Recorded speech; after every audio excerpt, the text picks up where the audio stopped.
আপসহীন দেশনেত্রী বেগম খালেদা জিয়া স্মৃতিসৌধ পদক 2026 পেয়েছেন দেশের বিভিন্ন ক্ষেত্রে অবদান রাখা 15 জন বিশিষ্ট ব্যক্তি। শনিবার 9 মে আয়োজিত এক অনুষ্ঠানে তাদের হাতে এই সম্মাননা তুলে দেওয়া হয়। ক্রীড়া অঙ্গনে বিশেষ অবদানের স্বীকৃতি হিসাবে এবছর আলোচনায় উঠে আসেন সাবেক ফুটবল অধিনায়ক ও বর্তমান যুব ক্রীড়া প্রতিমন্ত্রী আমিনুল হক এবং জাতীয় ক্রিকেট দলের সাবেক অধিনায়ক তামিম ইকবাল। আমিনুল হক তার খেলোয়াড়ি জীবনে বাংলাদেশ জাতীয় ফুটবল দলের সফল অধিনায়ক ছিলেন।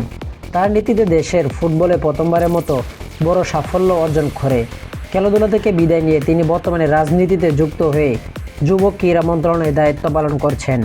অন্যদিকে তামিম ইকবাল দীর্ঘদিন জাতীয় দলে ওপেনার হিসাবে খেলেছেন এবং বাংলাদেশ ক্রিকেটের গুরুত্বপূর্ণ অবদান রেখেছেন।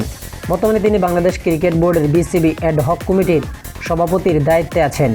ক্রিকেট উন্নয়ন ও নেতৃত্বের ভূমিকায় তার অবদানকেও এই স্বীকৃতির অংশ হিসেবে বিবেচনা করা হয়েছে।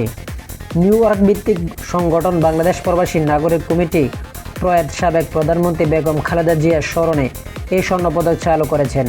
আয়োজকদের ভাষ্য অনুযায়ী সমাজ সংস্কৃতি, ক্রীড়া মন্ত্রণালয় ও জনকল্যাণ সহ বিভিন্ন ক্ষেত্রে অবদান রাখা ব্যক্তিদের প্রতি বছর এ সম্মাননা দেওয়া হবে। এবছর তালিকায় আরও ছিলেন বিএনপি মহাসচিব মির্জা ফখরুল ইসলাম আলমগীর, সাবেক মন্ত্রী ইকবাল হাসান মোহাম্মদ টুকু, doctor aged M Zahid Hossain, সাংবাদিক কামাল উদ্দিন সবদ, সংগঠক সানজিদ ইসলাম তলি, কবি আব্দুল হাই শিকদার বিভিন্ন অঙ্গনের ব্যক্তিরাও ছিলেন। আয়োজকরা জানান এ ধরনের সম্মাননা ভবিষ্যতে সমাজের বিভিন্ন ক্ষেত্রে অবদান রাখা ব্যক্তিদের উৎসাহিত করবে। তো আশা করি যারা টি স্পোর্ট গ্যালারি চ্যানেলটি সাবস্ক্রাইব করেন সবাই টি স্পোর্ট গ্যালারি চ্যানেলটি সাবস্ক্রাইব করবেন এবং ভিডিওটা ভালো লাগলে লাইক এন্ড শেয়ার কমেন্ট করবেন। ধন্যবাদ সকলকে।